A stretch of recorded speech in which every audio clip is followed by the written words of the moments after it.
एमा और लिली दोनों बहनें हैं और आज वो स्कूल से वापसी पर दोनों बातें करती हुई घर आ रही थीं। लिली को बारबी डॉल्स बहुत ही पसंद थी और आज टीवी पर भी बारबी कार्टून लगे हुए थे, इसलिए वो देखने के लिए बैठ गई। मगर एमा को इन सब में कोई दिलचस्पी नहीं थी, इसलिए वो मोबाइल चलाने लगी। टीवी देखते देखते अचानक लिली उठती है और गाने लगती है, I'm a Barbie girl in a Barbie world। एमा को उसका ये बिहेवियर बहुत ही अजीब लगता है। इसके बाद लिली एमा से कहती है, मुझे एक न्यू बारबी डॉल चाहिए, तुम मामा से कहो कि मुझे ला दे। आगे से एमा कहती है, तुम्हारी बारबी है, तुमने लेनी है, जाके खुद ही मामा से बात कर लो। उनकी एक बूढ़ी नेबर थी जो खिड़की से हमेशा लिली को देखती थी और बहुत ही अजीब नजरों से देखती थी। अगले दिन लिली और एमा स्कूल जा रही होती हैं, तभी उनकी बूढ़ी नेबर अचानक से उनके सामने आ जाती है और लिली घबरा जाती है। लिली कहती है, आंटी आप ठीक तो हैं? आपने मुझे डरा दिया है। आगे से वो बूढ़ी नेबर जवाब देती है, मुझे पता है लिली, तुम्हें न्यू डॉल चाहिए है। वो बूढ़ी औरत उसे एक न्यू बारबी डॉल देती है। वो देखकर लिली बहुत ही खुश हो जाती है।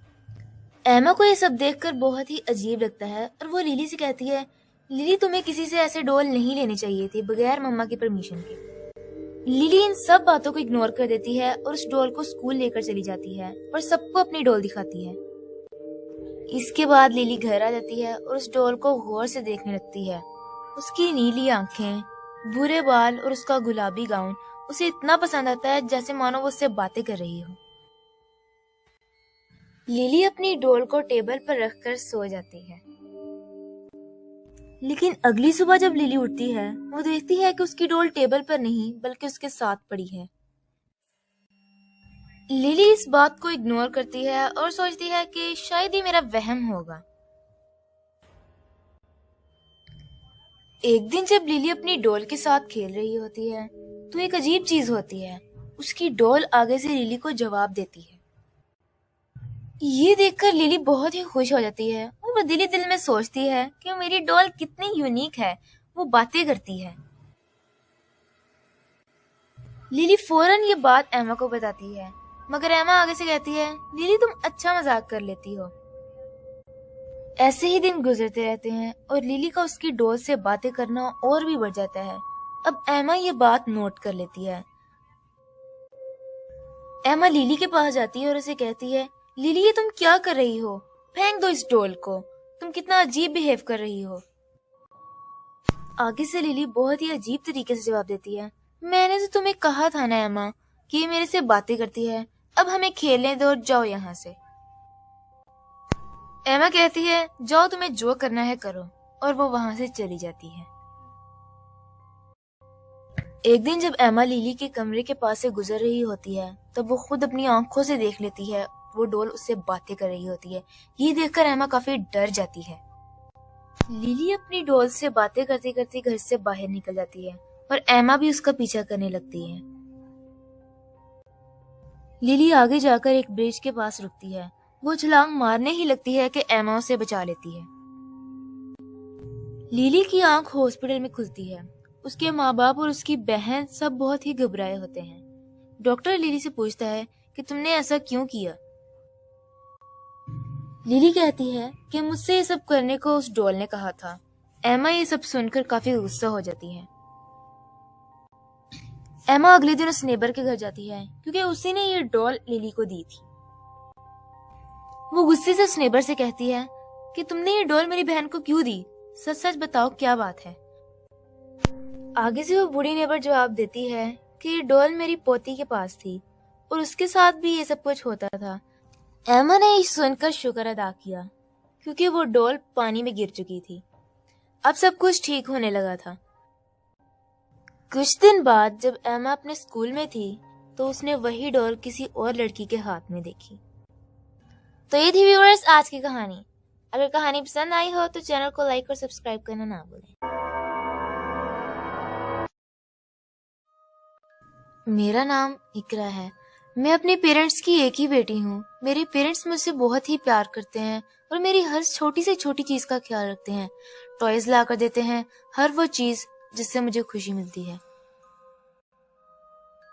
मेरे मोम और डैड मुझे मेरे स्कूल हमेशा इकट्ठे छोड़ने जाते थे, लेकिन जब मेरी एज 11 साल हुई तो मेरी एक और बहन पैदा हुई जिसका उन्होंने नाम ज़ैनब रखा। अब मेरे मॉम डैड का प्यार मेरे लिए थोड़ा कम हो गया था।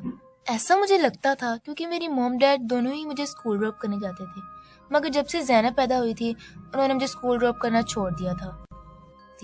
अब मेरी मॉम मेरी छोटी सिस्टर की ज्यादा केयर करती थी। ये सब देखकर मुझे काफी जेलसी फील होती थी। एक दिन जब मेरी मॉम किचन में काम कर रही थी, उन्होंने मेरी बहन को बेड पर सुलाया हुआ था। उस वक्त वो मेरी बहन के पास नहीं थी, इसलिए मैंने अपनी बहन के मुंह पे जोरदार थप्पड़ मार दिया और उसने रोना शुरू कर दिया। मेरी बहन की रोने की आवाज सुनकर मेरी मॉम फौरन से रूम में आ गई और मुझसे पूछा कि ज़ैनब इतना रो क्यों रही है। इस पर मैंने जवाब दिया, ये अभी उठी है, शायद आप इसके पास नहीं थी इसलिए इसने ऐसा रोना शुरू कर दिया है। मेरी मॉम ने मेरी बात पर यकीन कर लिया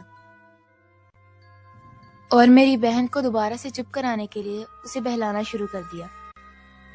मेरी छोटी बहन के लिए मेरी मॉम का इतना प्यार और मेरे लिए थोड़ा कम, इसकी वजह से मुझे अपनी छोटी बहन ज़ैनब से बहुत ही जलन होनी शुरू हो गई। ये सब देखते देखते 5 साल गुजर गए। अब मेरी एज 16 साल हो गई है और मेरी बहन 5 साल की। मेरी मॉम मेरी बहन ज़ैनब की हर छोटी से छोटी चीज का ख्याल रखती है, जैसे उसको खुद स्टडी करवाना, उसे टॉयज ला कर देना, उसकी हर फेवरेट डिश उसे बना कर देना। एक दिन मैंने अपनी मॉम से कहा, मुझे मैथ्स होमवर्क के लिए एक मैथ्स ज्योमेट्री चाहिए, तो मेरी मॉम ने कहा, अभी तो बहुत रात हो गई है और तुम्हारे डैड भी ऑफिस से लेट हैं, हम कल जाकर तुम्हारे लिए ज्योमेट्री ले आएंगे। ये सुनकर मुझे बहुत ही गुस्सा आया और मैंने अपने दिल में कहा, अगर ज़ैनब बोलती तो उसे अभी ज्योमेट्री मिल जाती। मैं नाराज हो गई और अपने रूम में चली। मेरे डैड मुझे मनाने के लिए मेरे रूम में आए, मगर मैं नहीं मानी और रोते रोते सो गई। एक दिन अचानक मेरी बहन गायब हो गई। मेरे मॉम डैड ने उसे पूरे घर में ढूंढा, मगर वो कहीं नहीं मिली। मेरी मॉम ने अपने नेबर्स में और रिलेटिव्स में हर किसी से ज़ैनब के बारे में पूछा, मगर वो नहीं मिली। मैंने अपनी मॉम को परेशानी में देखकर ज़ैनब को ढूंढना शुरू कर दिया और फाइनली वो मुझे मिल गई। वो हमारे घर के बैकयार्ड वाले स्टोर रूम में बेहोश मिली। मॉम डैड ने उसी वक्त डॉक्टर से उसका चेकअप करवाया, लेकिन डॉक्टर ने बताया ट्राउमा की वजह से उसकी आवाज बंद हो गई है। अब ज़ैनब बहुत ही अजीब हरकतें करती थी। जब भी मैं उसके सामने से गुजरती थी वो चीखना चिल्लाना शुरू कर देती और मुझे चीजें उठा उठा कर मारती थी। डॉक्टर से चेकअप करने पर उन्होंने बताया कि मेंटल ट्राउमा की वजह से वो ऐसा कर रही है। वैसे दोस्तों एक बात बताऊं, मैंने अपनी बहन को स्टोर रूम में बंद करके उसे इतना टॉर्चर किया कि उसकी आवाज ही चली गई और मुझे अपने किए पर कोई अफसोस नहीं है। अब मेरी मॉम उसकी थोड़ी केयर करती हैं और यही तो मैं चाहती थी। तो ये थी व्यूअर्स आज की कहानी। जो लोग इस चैनल, ये कहानी एक लड़के जैक की है जो बहुत ही शरारती था। वो स्कूल में अपनी मैथ्स टीचर से क्लासेस लेता था और हमेशा अपने टीचर को तंग करता रहता था। वो हमेशा अपने टीचर को ये कहता था कि टीचर मुझे आपकी समझ नहीं आ रही है। उसकी मैथ्स की टीचर हमेशा कोई ना कोई नया तरीका लाती रहती थी कि उसे समझ आ जाए। वो हमेशा अपने टीचर से झूठ बोलता था कि टीचर मुझे समझ नहीं आ रही है, मगर उसे समझ आती थी। एक दिन उसकी टीचर ने उसे एक्स्ट्रा क्लासेस के लिए स्कूल बुलाया। उस दिन जैक काफी लेट घर वापस आया। उसके मम्मा पापा ने उससे पूछा कि जैक तुम इतना लेट क्यों आए हो, मगर वो बहुत ही ज्यादा परेशान था और आगे से कुछ बोल ही नहीं पाया। अगले दिन जैक की टीचर उसका पता लेने के लिए उसके घर आई। उसके मम्मा पापा ने उसकी टीचर से पूछा कि जब से आपसे क्लासेस लेके आया है कुछ बोल ही नहीं रहा। उसकी टीचर कहती है कि आप परेशान ना हो, मैं जैक को समझाती हूँ। उसकी मम्मा वहाँ से चली जाती है। फिर टीचर अपने आप से मुखातिब होकर कहती है कि पता नहीं जैक मुझसे घबरा क्यों रहा है, हालांकि मैंने तो इसको समझाने के लिए उस दिन एक नया तरीका आजमाया था। मैंने बुक का एक पेज फाड़कर इसको खिला दिया और फिर इससे पूछा क्या तुम्हें समझ आ गई है। ये कुछ नहीं बोला। मैंने फिर एक बुक का पेज फाड़ा और इसे खिला दिया, तब भी ये कुछ नहीं बोला। और इस तरह करते करते मैंने इसको पूरी बुक खिला दी और अब मैं इससे पूछ रही हूँ क्या तुम्हें समझ आ गई है जैक।